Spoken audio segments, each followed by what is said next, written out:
At 3 a.m. on a frozen February morning in 1502, a sound tore through the marble halls of the Este castle, sharp, deliberate, and hauntingly human. It was not terror, it was not pain, it was the cry of power being reborn. The guards stiffened, but dared not look up. The courtiers averted their eyes, exchanging knowing glances. They all understood that what echoed through those chambers was not desire, but ceremony, the execution of one of Renaissance Europe's most secret and perilous rites. As Ferrara lay cloaked beneath a crimson moon, a scene unfolded in the ducal bedchamber that would tip the delicate scales of Italian politics.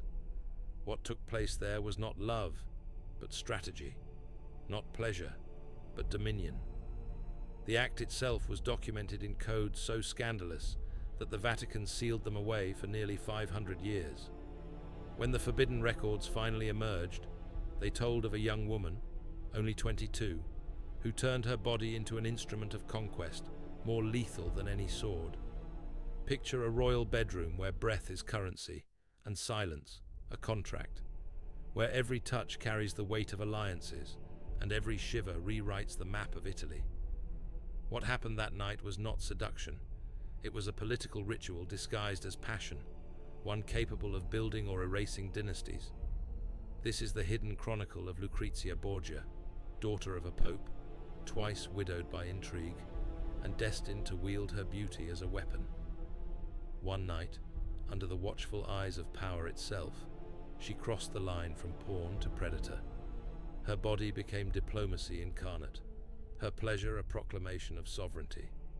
Whispered for centuries in royal corridors, 3 words immortalized that night, 3 words that defined her and reshaped Italy's fate.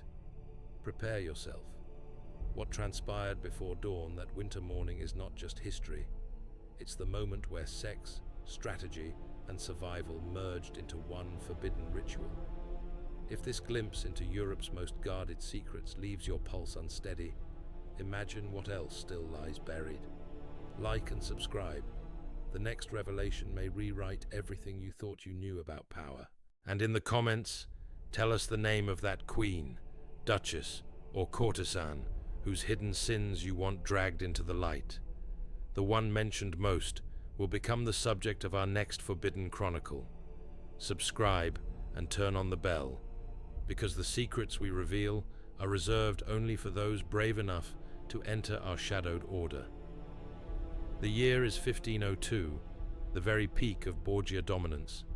Rodrigo Borgia, known to history as Pope Alexander VI, had transformed the papacy into a web of power, using marriage as his most cunning weapon. His children were not merely heirs, they were pawns and predators in a game of continental conquest.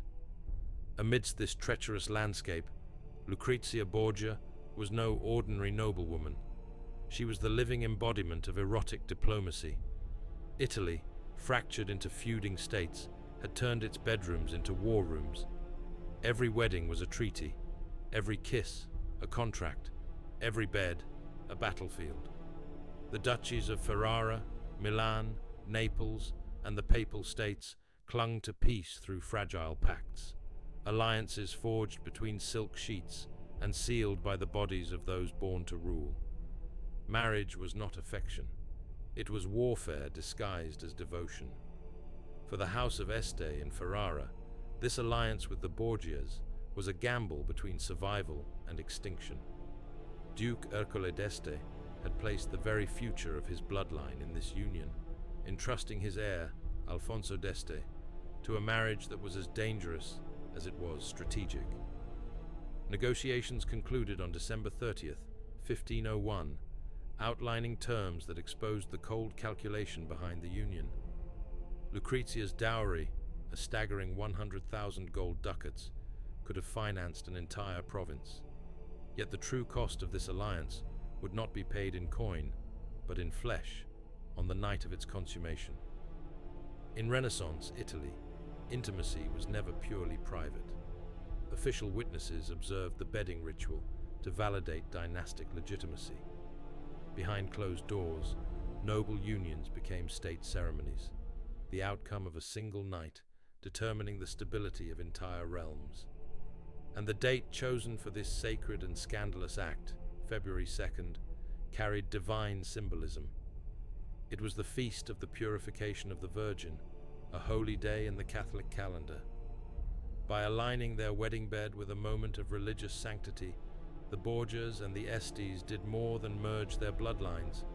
They consecrated desire itself. That night in Ferrara, flesh and faith intertwined, and the boundaries between sin and sanctity blurred forever. When Lucrezia Borgia entered Ferrara, she carried with her the ghosts of two ill-fated marriages. At just 22, her beauty, described by the poet Pietro Bembo as radiant and unearthly, was equaled only by the dark legends that followed her name. Her first husband, Giovanni Sforza, had fled in disgrace after being branded impotent. Her second, Alfonso of Aragon, had been strangled within the walls of the Vatican, silenced by the very power that shared her blood. This bride was no innocent pawn. She was a survivor, armed with wit, allure, and a dangerous talent for turning vulnerability into dominance. Her new husband, Alfonso d'Este, could not have stood in greater contrast. At 25, he was forged by war and invention, a soldier, an engineer, a man who built his own cannons from iron and fire. Unlike the ornamental courtiers of other Italian courts, Alfonso exuded authority without boasting.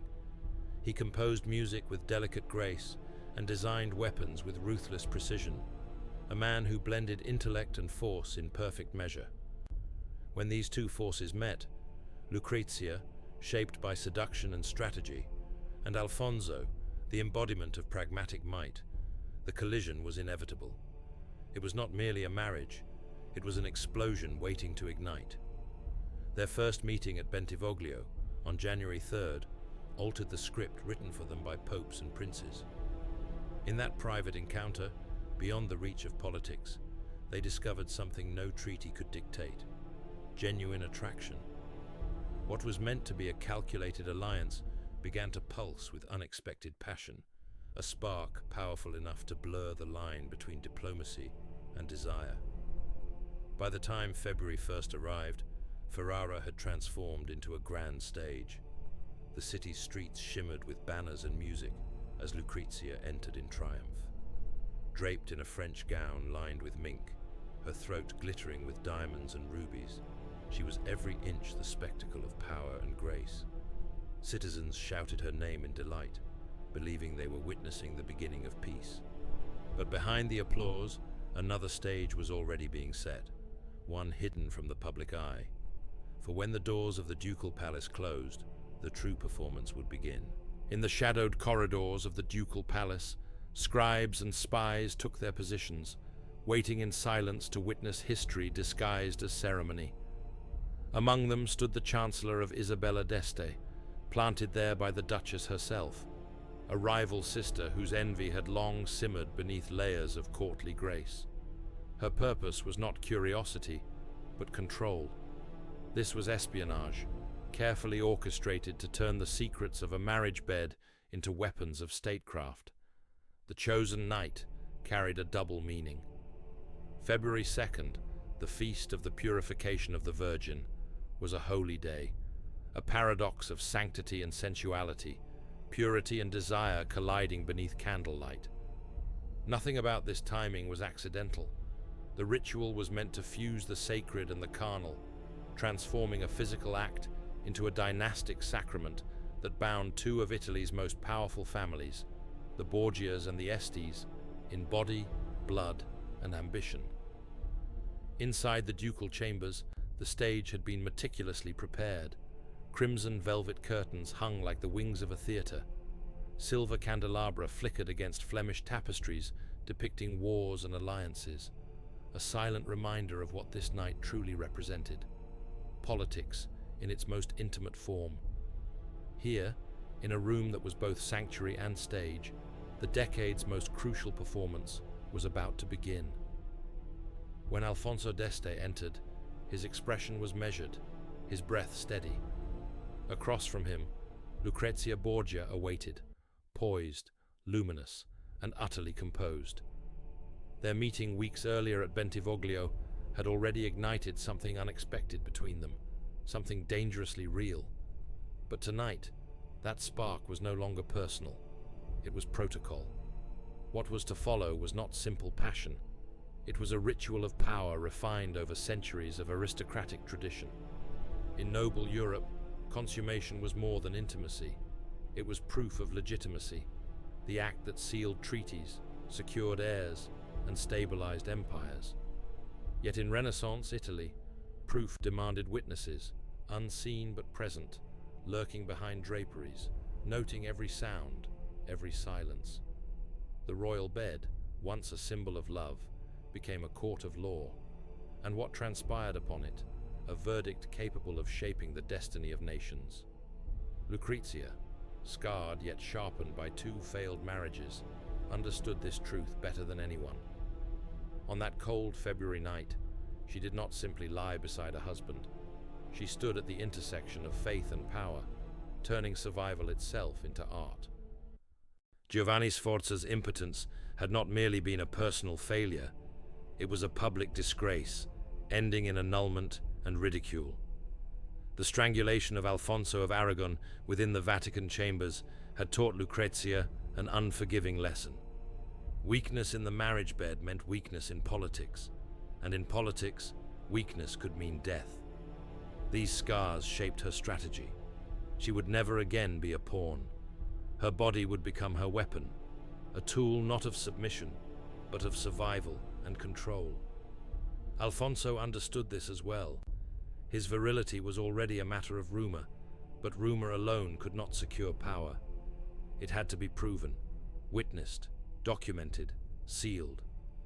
The Este family could not afford the faintest whisper of impotence or infertility. The ritual demanded more than a single act of consummation. Each encounter served as living evidence, a safeguard against annulment, scandal, or conspiracy.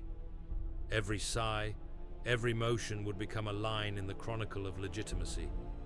The first union carried an unexpected force, a convergence of duty and desire that neither had anticipated. Passion and necessity intertwined, creating a spark that blurred the boundary between performance and truth.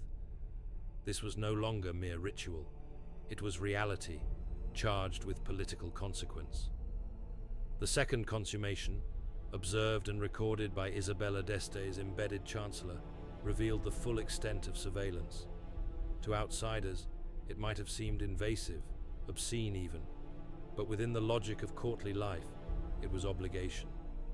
The bedchamber was simply another form of council room, where the politics of flesh replaced parchment and seal.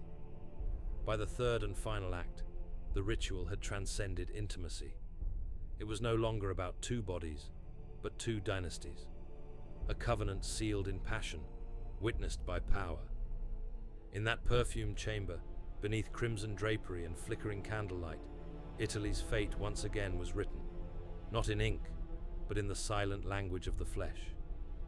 It was the forging of a living alliance, a new axis of influence binding the Borgia and Este families in flesh and oath. The official accounts of that night offered more than rumor. They provided the legal and political validation both dynasties desperately required. Alfonso's stamina, his calm precision beneath scrutiny, revealed not only virility, but the iron discipline of a commander. To perform under such watchful eyes demanded the same resilience he displayed on the battlefield. Lucrezia, in turn, unveiled the survivor's instinct that had carried her through treachery and bloodshed. Together, they transformed what could have been a dangerous ordeal into a resounding triumph. That night of passion, witnessed, chronicled, and sanctified, was never merely about desire. It was strategy. It was sovereignty. Lucrezia's gift for turning vulnerability into strength, for weaponizing her own body as a shield against political extinction, set a precedent that would reverberate through the courts of the Renaissance. The Chancellor's meticulous notes, written in hushed candlelight, transcended gossip and scandal. They became an instrument of legitimacy, a political charter disguised as intimacy, ensuring the Este Borgia union's endurance for decades. Within those carefully penned lines lay protection, against annulment, against betrayal, against the subtle poisons of diplomacy and rumor. The events of February 2nd, 1502, established a new model of power. From that night forward, the act of documented consummation would no longer be an eccentric custom. It would be the gold standard of dynastic validation. The royal bedchamber ceased to be a private refuge. It became a throne room where flesh and politics were indistinguishable. It was a courtroom, a theater, and a battlefield, a place where desire itself decided the destiny of nations. When the first light of February 3rd touched Ferrara, two people had been irrevocably changed. No longer merely bride and groom, Lucrezia and Alfonso had become the architects of a new political order. Their flawless performance in the dynastic ritual laid a foundation so powerful it would echo across Italy for generations, proof that sexuality, when wielded with precision, could become the most potent weapon in a ruler's arsenal. The aftershocks rippled far beyond the castle walls. What began as an act of intimacy had turned into a seismic political event. Enemies who had anticipated scandal or annulment found themselves disarmed, silenced by the undeniable evidence. Lucrezia could no longer be dismissed as a tarnished pawn, nor Alfonso as a mere craftsman of war. Their union stood as fact, lawful, indestructible, and sanctified by both passion and politics. Almost overnight, Lucrezia's status within the Este court shifted. Once seen as a tolerated outsider, she now became indispensable. Her existence was bound to the dynasty's stability. Her fall would mean its collapse. For the first time, she was beyond reach, a woman untouchable by gossip or intrigue. Alfonso, too, emerged fortified. His strength, composure, and virility under immense pressure confirmed his right to lead. Where countless noblemen had faltered under scrutiny, Alfonso had endured and conquered. But triumph breeds enemies.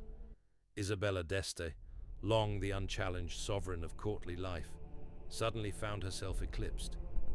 Lucrezia's victory transformed her from a scandal into a force, from a subject of rumor into a rival. The rivalry that had simmered since their first meeting at Malalbero now ignited into a war of subtleties. Ferrara turned into a silent battlefield, a war of glances, whispers, and influence. In its salons and corridors, the true combat of Renaissance politics had only just begun. The alliance between the Borgias and the Estes didn't just secure a marriage, it redrew the map of Italy. France, Spain, and every rival duchy were forced to acknowledge this new axis of power. Diplomatic strategies faltered overnight. Treaties had to be rewritten, armies repositioned, and trade routes reconsidered. A single union had reshaped the chessboard of Renaissance politics. Yet while nations calculated, another battle unfolded within the ducal walls. One fought not with soldiers, but with blood and pain. On September 5th, 1502, Lucrezia gave birth to a stillborn daughter after violent convulsions. The tragedy ignited a storm of rumors. Whispers spread through courts and cathedrals alike. Was the child conceived on the official wedding night, or during her secret encounters with Alfonso before Ferrara? In an age where lineage meant legitimacy, this question was more than scandal. It was political dynamite. Lucrezia herself hovered on the brink of death, seized by fever that claimed countless noblewomen. Her survival was seen as divine intervention, proof that destiny still favored her. But within her, something shifted. Facing mortality stripped away all illusions of safety. Beauty, charm, obedience, none of it guaranteed survival. Only strategy did. That revelation marked her rebirth. A year later, she embarked on a liaison that would scandalize the Italian courts, an affair with Francesco Gonzaga, Marquis of Mantua, and husband to her fiercest rival, Isabella d'Este. It was a move born from both passion and precision. In seducing Isabella's husband, Lucrezia struck directly at her enemy's pride while securing an additional shield of influence. Their correspondence, unearthed centuries later, exposes the duality of their bond. Letters laced with real affection, but also tactical foresight. She did not simply use Francesco. She connected with him, emotionally and politically, weaving protection into desire. Managing this affair while maintaining her public loyalty to Alfonso displayed the full evolution of her power. Lucrezia was no longer merely a survivor of political marriages. She had become the strategist, the manipulator of empires, a woman who could wield intimacy as deftly as any general wielded a sword. She was a strategist, a master weaver of intimacy and allegiance, crafting invisible threads strong enough to guard her from any threat. For Isabella d'Este, the affair was nothing short of annihilation. To lose power at court was one thing. To lose her husband's devotion to Lucrezia was a wound that cut both personally and politically. The revelation sent tremors through Ferrara's gilded halls, igniting a rivalry so bitter it would linger for decades. For Isabella, it was not merely betrayal, it was humiliation on the grandest scale, a public unmasking that struck at the core of her carefully built image. The courtier's whispers became weapons, and the woman she had once dismissed as a fallen pawn had turned into her executioner. Isabella had long ruled through charm and manipulation, but Lucrezia had rewritten the rules. In striking back through seduction, she proved that desire could be as lethal as diplomacy, and that the bedroom could rival the battlefield. Her affair with Francesco Gonzaga was not a fleeting romance, but a blueprint, a new model of Renaissance sexual statecraft. In Lucrezia's hands, intimacy became diplomacy, and passion became armor. The great families of Italy took note. Across courts from Milan to Naples, noble women began weaving their own networks of lovers and protectors, transforming private desire into political defense. The age of strategic affection had begun. Meanwhile, within the walls of Ferrara, Lucrezia's legitimate heirs with Alfonso secured her supremacy. Each birth silenced every whisper of doubt. Every child was a living seal of legitimacy, proof that the sacred and scandalous ritual of her wedding night had succeeded. No longer merely accepted, she was now indispensable, the living heart of the Este dynasty. Its survival depended upon her strength, her fertility, and her unbreakable will. Lucrezia's metamorphosis was complete. Once a pawn moved by men, she had become the architect of her own empire, reshaping power through grace, intellect, and audacity. She had turned the vulnerabilities of her gender into the very instruments of control. Where others were crushed by politics, she learned to master it. The wedding night of February 2nd, 1502, preserved in secret archives, remains one of the most revealing glimpses into the machinery of Renaissance power. Behind the silks and sonnets lay cold arithmetic, marriages as treaties, beds as courtrooms, consummations as legal contracts. The template forged by the Borgias and the Estes spread across Europe, redefining the very nature of power, passion, and survival in an age where love itself was weaponized. Documentation and consummation. Together, they became the formula for alliances that could not be broken. Long after Lucrezia and Alfonso were gone, their descendants inherited not just titles and lands, but a method, a cold, deliberate system where the bedchamber was every bit as vital as the battlefield. Lucrezia's metamorphosis from pawn to power broker stands as one of the most astonishing transformations in European history. A woman who seized control within a world built to silence her.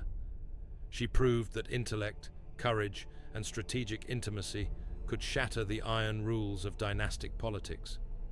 Her story is not just scandal, it's a revelation of how power truly operated behind closed doors. Yet hers is only one fragment of a much larger hidden mosaic. Across Europe's sealed archives lie other forbidden protocols, records too explosive for official history. queens, duchesses, and courtesans who weaponized desire with surgical precision, shifting borders and breaking empires with the stroke of seduction.